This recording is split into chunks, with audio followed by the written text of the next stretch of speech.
At the end of January, we were sent to Bakhmut. I didn't even hope to come back alive. I walked 20 meters, took up my position, and as I was reloading the magazine, I heard the first explosion, then the second. God, if you still need me, lead me out of here.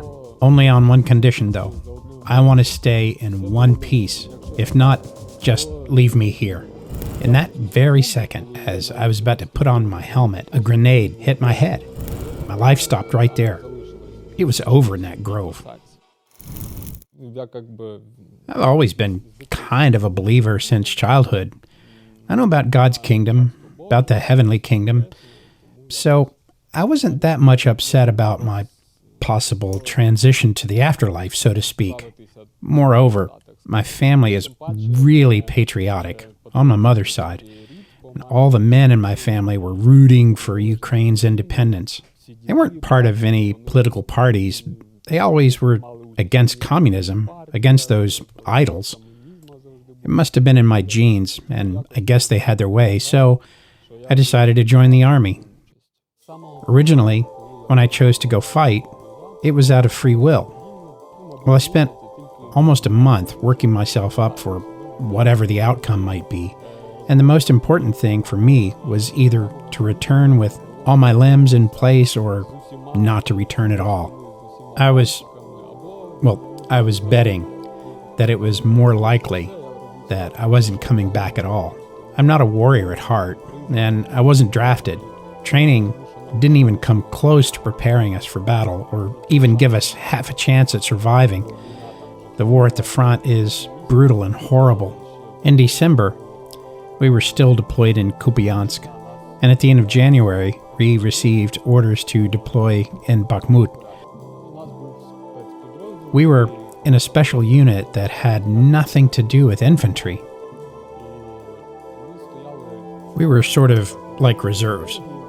And then we received orders to attack and perform tactical mission tasks that required certain infantry training. I'm a driver. In fact, my weapon isn't even set up for automatic rapid fire. But I joined the attack boldly, just like I was ordered, with God at my side. I didn't even hope to return. That's about it. Well, sometimes fear rushed over me. In those moments, I recited psalms in my head, and prayers, and anything that I could think of. I tried to somehow talk to God, and God's peace somehow drove this fear away. So we reached our objective, a grove, and began to find our way to the position we were holding in order to push the enemy back. I emptied my magazine, and the order came to retreat for reloading, and I managed to walk for about 20 meters and took up my position. And as I was reloading my magazine, I heard the first explosion, and then the second. It somehow missed me. The first one missed by about 15 meters. The second one hit about 10 meters away. Then it was quiet. There was an exchange of automatic gunfire and volleys. And at that moment, when both blasts rumbled, I said to myself, God, if you still need me, lead me out of here. Only on one condition, though. I want to stay in one piece with all 10 fingers and toes in place, not then just leave me here altogether. And at that moment, I removed my helmet, fixed my balaclava, put my helmet back on, and exactly in that second, while I was still putting it on, a grenade simply hit me on the head. I didn't have time to realize what happened. I opened my eyes. I'm on my back. My first thought, holy moly, I'm alive. What do I do now? I said to myself, don't panic. I got up. The first thing I saw, the guys were lying around looking at me in shock. Then I looked and saw my helmet lying on the ground with a huge hole in it. I stood there stunned. I started to look for my weapon right away. No weapon. Caught a glimpse of it. It was buried. I grabbed it, pulled it out, grabbed a complement of ammo, and there I stood, just completely clueless why I was covered in blood. There was this buzzing in my ears. I couldn't hear anything. It was all covered in blood. I looked at my hand, and a fountain of blood was coming from it. I let out a loud shout, and I grabbed all my stuff, left my helmet, turned back, and went along the grove to the position where we started. As I made my way through the grove, bullets were whistling by. There were trees all around. Bullets were hitting them. As I walked, I prayed, God, this is crazy. Will it ever end? Once they saw me getting close, a guy ran up to me and put a tourniquet on, and another fellow soldier wrote down the time, and so I was waiting to be evacuated. That's my story. Sometime after I was in recovery, they did a CT scan of my brain, part of my examination. Surprisingly, they found no concussion, my skull was intact, my brain was intact, everything was perfect. In other words, God's plan is so carefully thought through to the smallest detail. Though a grenade hit my head, I didn't sustain a single injury to the head. There may be some issues with PTSD like disturbed sleep, and there's some impacts on my coordination, attention span, and memory.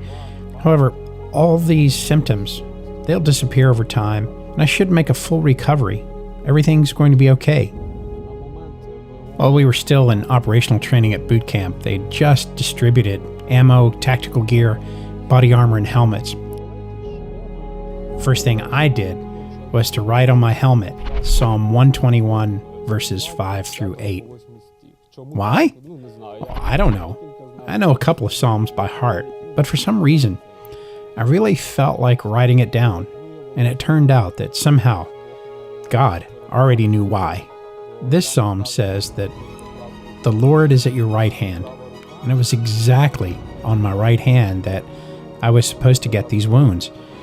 As I was putting on my helmet, it happened so that shrapnel pieces were flying at my head. In other words, the wounds I have on my hand would have been on my temple. For this reason, I believe the Lord had this plan in advance. And by the way, this helmet, I really underestimated it. I didn't like it, I scolded it, I never wore it, only in Bakhmut. Only there, after I was sent on a mission, I started wearing it.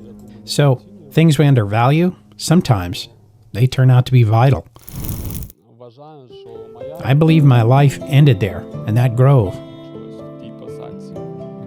Today, I'm working toward my master's in theology, and then I want to transfer to the chaplains. And all the remaining days of my life, I want to commit to God as a minister for Him, and I want to preach His word to everyone. More importantly, a time is coming when a lot of these guys are going to need prayer support and God's word.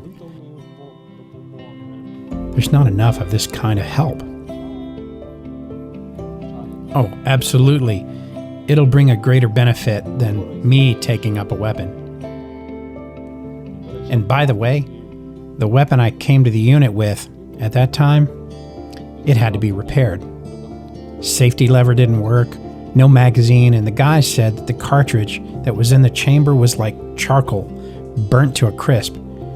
For me, this was a sign that God knocked the weapon out of my hands. The miracle that followed happened on the 7th when I was evacuated to Druzhkivka town, and then to Dnipro. We were waiting to be evacuated. They didn't tell us when, or what time, or how it was going to happen. We were sitting and waiting. It was about 10 or 11 p.m. when they called us to be evacuated.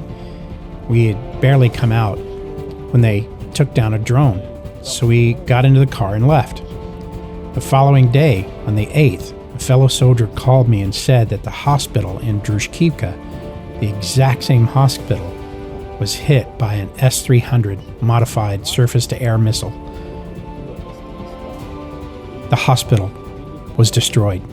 Neither hospital staff nor the injured survived. And this is the second miracle that God worked in my story. After all this, when they ask me why God did those things in my life, I believe there's still something I need to do in this world. The fact that I chose this exact Bible passage to write on my helmet and the injury to my hand are testaments that God wanted to say something to me through that experience. I studied in Bible college in 2016 in the town of Pershotravensk in the New Generation Church. One of the subjects was taught by Rabbi Boris Grisenka. I remember him vividly. He came with his wife and a little dog. He's such a good man. We didn't get to talk then. Sometimes I would watch one of his sermons, but we didn't know each other personally. And so it happened, when I was going through treatment in the military hospital, I met some chaplains who were frequent visitors there. They're great people, precious people, I would say. They would come and interact with everyone, even with, well, there are some injury cases that I wouldn't wish on my worst enemies, but the chaplains, they have enough patience. Eventually, Rabbi Boris visited this military hospital, and that's how I met him in person. I'd like to point out that my first visit was during Pesach. Very interesting. Everything happened according to all the traditions. I was really impressed. And when we were invited to attend the Shabbat service, a neighbor from my ward also decided to go. So they took us to the Shabbat service. He also believed in God, and he keeps going to Shabbat services. He's full of inspiration and joy. I think everything is going to be okay with him. Though until that moment, he didn't know God and had nothing to do with God. He saw who God was, his intentions, and how he loved people. I believe his life is going to change for the better. Both he and his family will be committed to God.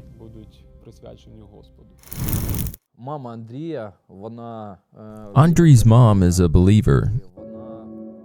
She's a home group leader. As far as I know, they always pray.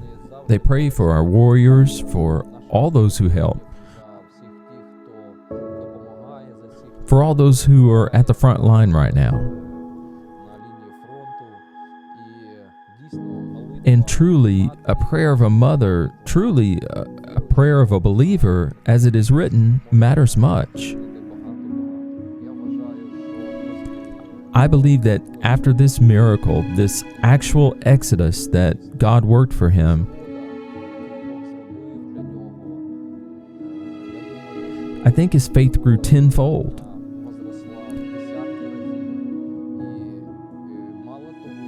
And on top of his increased faith, he started preaching to his fellow soldiers who go through treatment with him. And as he himself said, they already attended feasts, prayer meetings, Shabbat services, and had this amazing time among the believers. The Lord is your keeper. The Lord is your shade at your right hand. The sun shall not strike you by day, nor the moon by night. The Lord shall preserve you from all evil. He shall preserve your soul.